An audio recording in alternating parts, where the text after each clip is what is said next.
만약 지금 당신이 선택한 일이 노후의 당신을 가장 후회하게 만든다면 그 선택을 바꾸고 싶으신가요? 청취자 여러분, 오늘 방송은 조금 무거운 질문으로 시작하려 합니다. 평생을 열심히 일해온 당신, 지금까지의 지출이 정말 가치 있는 선택이었는지 스스로에게 물어본 적 있으신가요? 특히 노후에 그때 그 돈을 왜 그렇게 썼을까라는 후회가 당신을 괴롭힌다면 그 순간을 미리 막을 수 있지 않을까요? 오늘 방송의 주제는 63세 이후 사람들이 가장 후회하는 지출, 압도적 1위에 대한 이야기입니다. 평소 우리가 아무렇지도 않게 돈을 쓰는 선택들이 노후에 큰 후회로 남을 수 있다는 점, 그리고 그로 인해 우리의 관계와 삶에 어떤 영향을 미칠 수 있는지에 대해 깊이 생각해 보려고 합니다. 지난주 한 청취자분께서 익명의 사연을 보내주셨습니다. 이분의 이야기를 들어보시죠. 저는 68세입니다. 몇 년 전 은퇴하고 남편과 함께 조용히 지내고 있죠. 하지만 최근 몇 년 동안 제 마음을 괴롭히는 일이 있습니다. 은퇴 직전에 친구들이 권한 고급 리조트 회원권을 샀어요. 노후의 여유로운 삶을 즐기자는 마음으로 꽤 큰 돈을 들였죠. 처음 몇 달은 기분이 좋았어요. 하지만 시간이 지나며 그곳에 갈 여유도 없고 사용하지도 못한 채 유지비만 계속 나가더군요. 그 돈을 차라리 건강관리나 아이들 교육에 썼다면 지금 이렇게까지 후회하지 않았을 텐데 말이죠. 그때는 이 정도쯤이야 싶었지만 지금은 매달 빠져나가는 돈을 보며 한숨이 나옵니다. 이뿐만이 아니에요. 그때는 관계를 유지하려고 친구들에게 필요 이상으로 비싼 선물을 사주곤 했습니다. 하지만 그 친구들은 제가 경제적으로 힘들어지니 거리를 두기 시작하더군요. 결국 저는 관계도 잃고 재정적 부담만 남았어요. 이 사연을 듣고 여러분은 어떤 생각이 드시나요? 혹시 나도 모르게 비슷한 경험을 한 적은 없으신가요?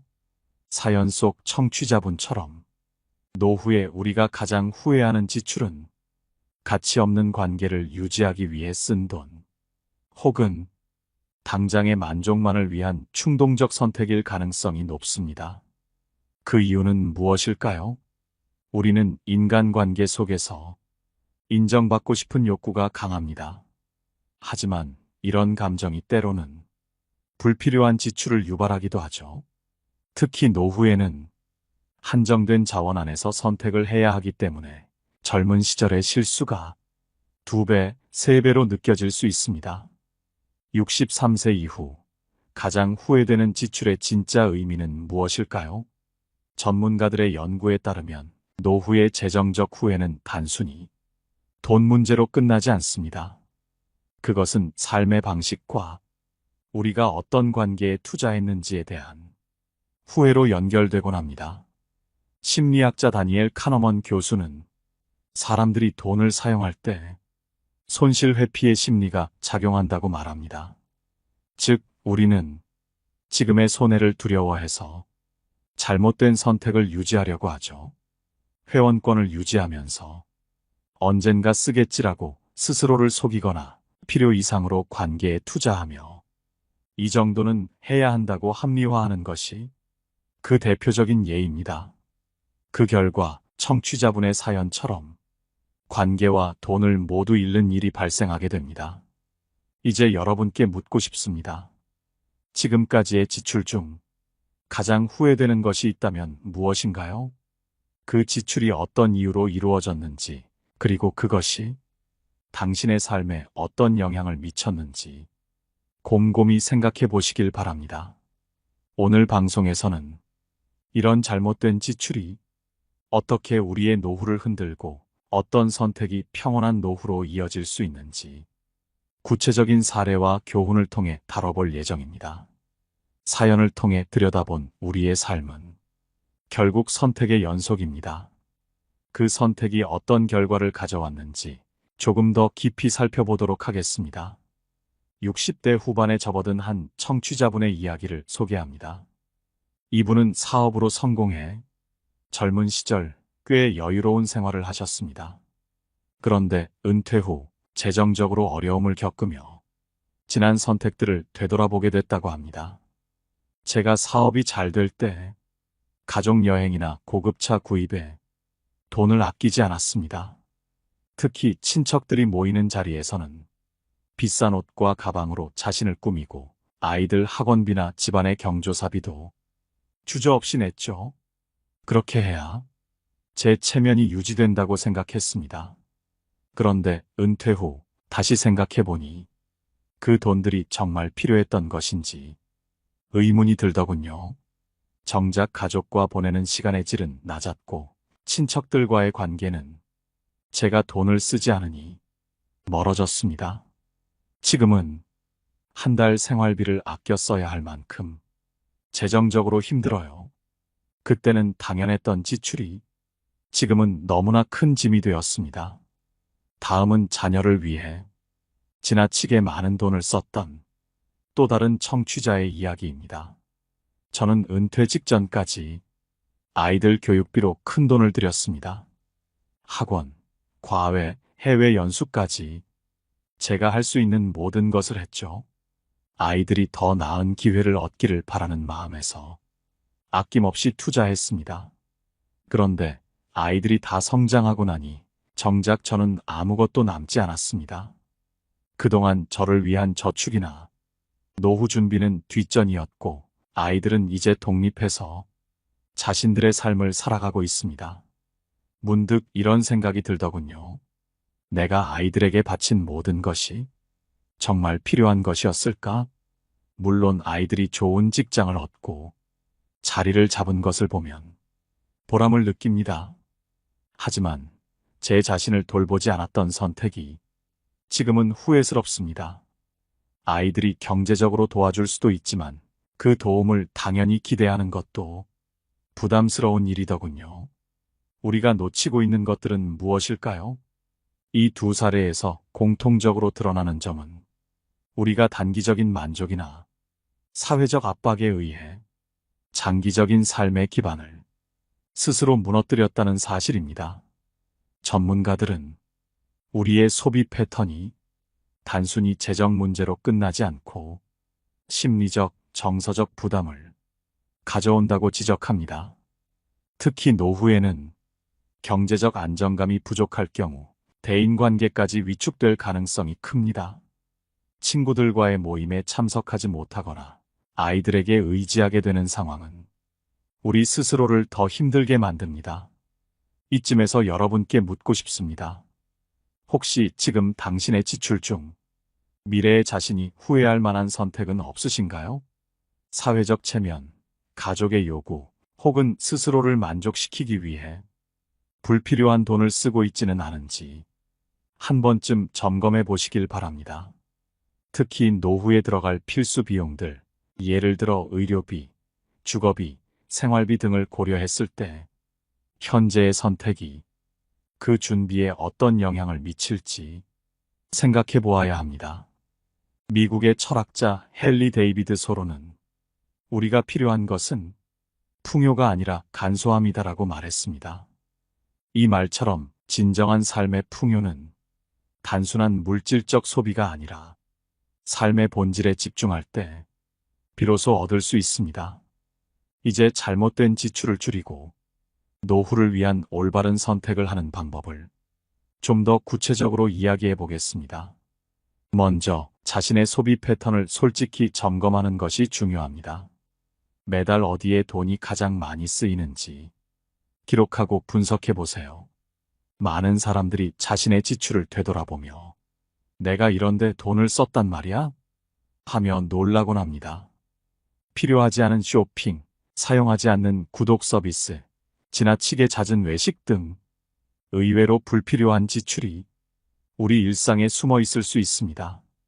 특히 작은 사치라고 생각하며 계속해서 반복되는 비용들, 예를 들어 매일 커피를 사 마시거나 계획 없이 충동 구매하는 습관은 결국 커다란 부담으로 돌아옵니다. 실제 한 조사에 따르면 평균적인 사람은 한 달에 불필요한 지출로 소득의 약 20%를 소비한다고 합니다. 만약 이 돈을 노후를 위해 저축하거나 투자했다면 어떤 변화를 가져올 수 있을지 한번 상상해 보세요. 두 번째로, 관계 속에서의 지출을 재정립해야 합니다. 많은 분들이 인간관계에서의 지출을 단순히 돈 문제로만 여기지 않습니다. 체면, 책임감, 의무감 등이 겹쳐져 있는 경우가 많습니다. 예를 들어 친구들과의 모임에서 매번 계산을 도맡아 하는 사람들은 자신의 호의를 통해 관계를 유지하려는 경향이 있습니다. 하지만 이런 방식은 오히려 자신을 더 고립시키거나 상대방에게 의존적인 관계를 만들 가능성이 높습니다. 여기서 중요한 것은 지출을 통해 관계를 유지하려 하기보다는 돈을 쓰지 않더라도 더 진솔하게 연결될 수 있는 방식을 찾는 것입니다. 사례를 하나 들어볼게요. 어느 50대 청취자분은 매번 친구들과의 모임에서 자신이 가장 많은 비용을 부담했습니다. 그런데 정작 재정적으로 어려움을 겪게 되니 모임에 나가기조차 힘들어졌습니다. 이후 친구들에게 사정을 이야기하고 단순한 산책이나 서로 집에서 음식을 나눠 먹는 방식으로 만남을 바꿨습니다. 그 결과 관계는 더 깊어졌고 지출도 현저히 줄어들었다고 합니다. 여러분도 한번 생각해 보세요. 현재의 관계에서 돈이 얼마나 중요한 역할을 하고 있는지, 그리고 그것이 정말 필요한지 말입니다. 세 번째로, 자녀와의 관계 재정립이 필요합니다. 앞서 자녀를 위한 과도한 투자가 어떤 결과를 가져오는지 이야기했는데요. 여기서 중요한 점은 자녀와의 관계에서도 경제적 지원보다 정서적 지지가 더 큰 영향을 미친다는 것입니다. 전문가들은 말합니다. 아이들은 부모의 사랑을 느낄 때 가장 크게 성장합니다. 경제적 지원이 아니라 시간을 함께 보내고 그들의 이야기에 귀 기울이는 것, 이것이야말로 진정한 부모의 역할입니다. 노후를 위해 자녀와의 관계를 새롭게 정의해 보세요. 지나친 금전적 지원을 줄이고 함께 시간을 보내는 방식을 찾아보는 것입니다. 예를 들어 주말에 공원 산책을 하며 대화하거나 함께 책을 읽는 활동도 큰 의미를 가질 수 있습니다. 네 번째로, 저축과 투자의 중요성을 알아야 합니다. 이제 현재의 잘못된 소비를 줄였다면 그 돈을 어떻게 활용할지 생각해 봐야 합니다. 노후 준비를 위해 가장 기본적인 방법은 저축입니다. 하지만 요즘은 단순한 저축만으로는 노후 자금을 충분히 마련하기 어렵습니다. 따라서 투자도 병행해야 합니다. 여기서 중요한 점은 무리하게 고위험 투자를 하지 않는 것입니다. 예를 들어 안정적인 연금 상품이나 적립식 펀드 혹은 안전한 미국 국채 같은 분산 투자 방식은 안전성과 수익성을 모두 고려할 수 있는 좋은 선택입니다. 또한 가장 먼저 마련해야 할 것은 긴급 자금입니다. 만약 갑작스러운 병원비나 예기치 못한 상황이 생긴다면 이 자금이 당신을 구할 수 있을 것입니다. 지금 당신의 삶에서 노후를 위해 저축하거나 투자할 여력이 없다고 느끼시나요? 그렇다면 앞서 이야기한 불필요한 소비를 줄이고 작은 금액이라도 시작해 보세요. 미래의 자신에게 남길 수 있는 가장 큰 선물은 바로 준비입니다. 여러분은 어떤 노후를 꿈꾸고 있나요? 오늘부터 작은 변화를 시작한다면 그 꿈에 더 가까이 다가갈 수 있을 겁니다. 지금까지 우리는 잘못된 지출을 줄이고 노후를 위해 경제적으로 준비하는 방법에 대해 이야기했습니다. 하지만 노후 준비는 돈만으로 해결되지 않습니다. 오늘은 노후를 보다 풍요롭게 만드는 또 다른 요소, 바로 인간관계와 정서적 안정에 대해 이야기해 보겠습니다. 먼저 노후가 되면 인간관계는 우리 삶의 중심이 됩니다. 경제적 안정이 없다면 불안하겠지만 경제적 준비만 되어 있고 삶을 나눌 사람이 없다면 그 역시 공허할 수밖에 없습니다. 한 연구에 따르면 행복한 노년을 보내는 사람들의 공통점은 돈이 많거나 적음이 아니라 탄탄한 인간관계를 가지고 있다는 점입니다. 가족, 친구, 이웃과의 관계에서 정서적 교감을 나누는 것이 삶의 질을 결정짓는다는 결과죠. 하지만 노후에 들어서며 많은 이들이 사회적 관계를 점차 잃어갑니다. 직장에서 퇴직하며 동료들과의 관계가 약해지고 자녀들은 독립하며 부모와의 거리가 멀어지며 친구들과도 점점 소원해지는 것이 현실입니다. 여러분은 지금 어떤 인간관계를 유지하고 있나요? 혹시 돈으로 이어진 관계, 혹은 단순히 형식적인 만남만 지속하고 있는 것은 아닌가요? 노후의 외로움을 막으려면 지금부터 진정성을 바탕으로 관계를 새롭게 정립할 필요가 있습니다. 관계는 시간이 지나면 자연히 유지될 것 같지만 실제로는 그렇지 않습니다. 서로에게 시간을 쓰고 정성을 들여야만 관계가 깊어지고 이어질 수 있습니다. 어느 60대 청취자분의 사연입니다. 그분은 은퇴 후 오랜 친구들과의 관계를 회복하기 위해 연락을 다시 시작했다고 합니다. 처음에는 어색했지만 간단한 안부 문자나 소소한 대화를 통해 서로의 안부를 묻기 시작했고 결국 정기적으로 만나는 모임까지 만들게 되었다고 합니다.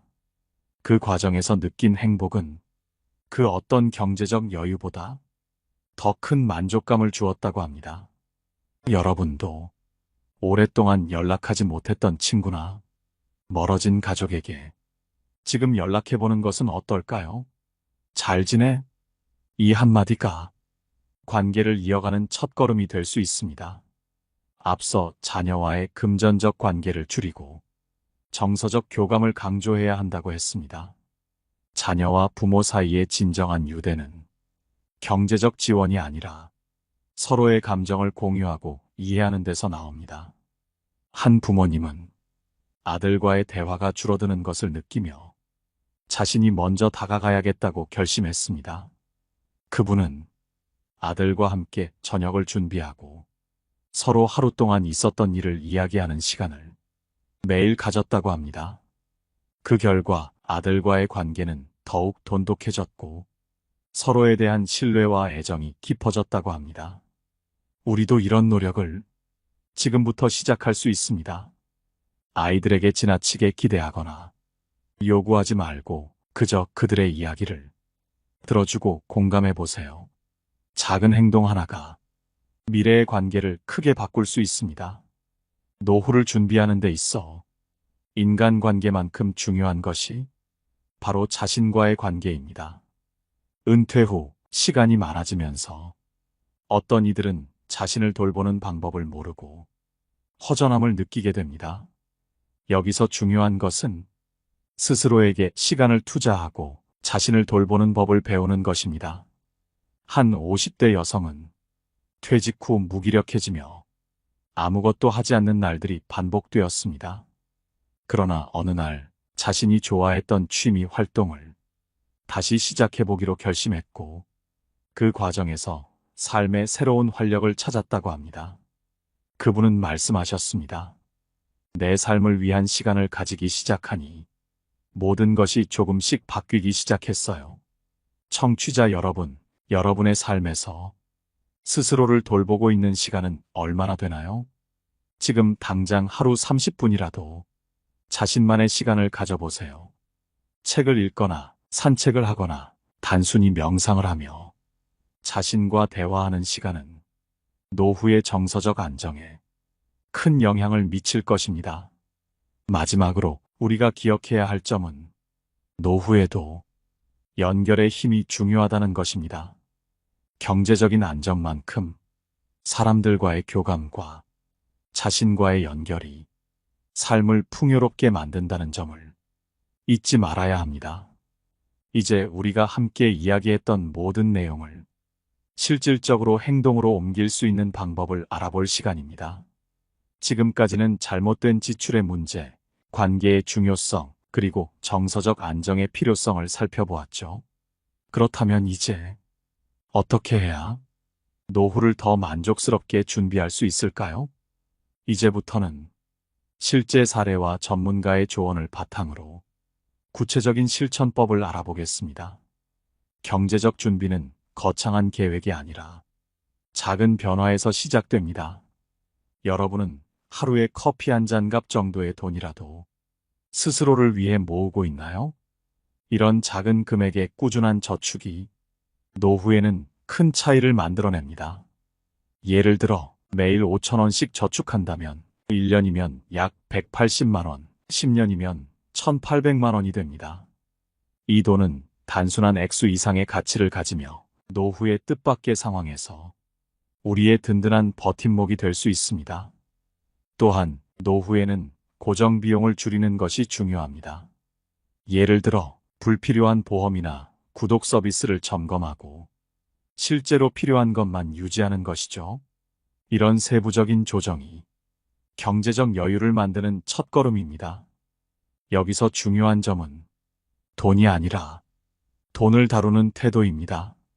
지금 여러분은 돈을 목적이 아닌 수단으로 활용하고 있나요? 사람들과의 관계를 노후의 자산으로 만들기 위해서는 지금부터 시간을 투자해야 합니다. 아까 말씀드린 것처럼 단순한 안부 인사에서 시작해도 좋습니다. 예를 들어 가족과의 관계를 회복하기 위해 한 달에 한 번이라도 가족 모임을 계획해 보세요. 특별히 거창한 모임이 아니라도 함께 식사를 하거나 함께 영화를 보는 것만으로도 좋은 시간을 만들 수 있습니다. 또한 새로운 사람들과의 관계를 만들어가는 것도 필수적입니다. 지역사회에서 진행되는 봉사활동이나 취미활동에 참여하며 비슷한 관심사를 가진 사람들과 교류할 기회를 만들어 보세요. 이런 활동은 정서적 안정감을 제공할 뿐만 아니라 새로운 에너지를 얻는 계기가 될 것입니다. 그리고 자신을 위한 시간을 확보하세요. 정서적 안정은 스스로를 돌보는 작은 행동에서 시작됩니다. 하루 10분이라도 명상을 하거나 감사일기를 써보세요. 감사일기는 특별한 것이 아닙니다. 그날 있었던 작은 행복, 예를 들어 맛있는 음식을 먹은 순간이나 맑은 하늘을 본 느낌을 기록하는 것입니다. 이런 사소한 행동이 우리의 마음을 차분하게 하고 삶에 긍정적인 태도를 가지게 만듭니다. 또한 새로운 도전을 통해 자신감을 얻는 것도 중요합니다. 퇴직 후 새로운 언어나 기술을 배우거나 자신만의 작은 프로젝트를 계획하는 것은 삶에 활력을 주는 중요한 요소입니다. 예를 들어 어느 70대 노인은 평생 한 번도 배운 적 없던 그림을 배우기 시작하며 삶의 새로운 재미를 찾았다고 합니다. 나이가 들어도 내가 뭔가를 만들어낼 수 있다는 사실이 얼마나 뿌듯한지 몰라요. 그분은 그렇게 이야기했습니다. 여러분도 작은 도전을 시작해 보세요. 그 도전이 반드시 크고 대단할 필요는 없습니다. 단순히 새로운 요리를 배우는 것부터 시작할 수도 있습니다. 노후 준비의 핵심은 균형입니다. 지금까지 경제, 관계, 정서적 준비에 대해 이야기했지만 이 모든 것이 조화롭게 이루어져야 진정한 노후 준비가 완성됩니다. 이 균형을 위해 가장 중요한 것은 자신의 삶을 주도적으로 만들어가는 것입니다. 누군가의 기대나 사회적 기준에 맞추기보다는 스스로 원하는 삶의 형태를 구체적으로 그려보세요. 그리고 그 목표를 향해 작은 발걸음을 내딛는 것입니다. 오늘 방송에서 우리는 노후 준비의 다양한 요소를 다뤘습니다. 가장 후회되는 지출을 피하고 관계를 정립하며 정서적 안정을 준비하는 법을 배웠죠. 여러분의 노후는 지금의 선택과 행동에 달려 있습니다.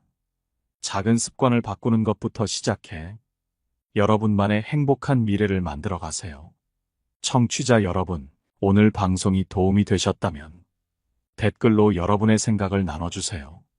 그리고 좋아요와 구독은 저에게 큰 힘이 됩니다. 구독을 통해 영상 놓치지 마시고 함께 해주세요. 지금까지 긴 이야기 들어주셔서 감사합니다. 노후에 빛나는 지혜였습니다.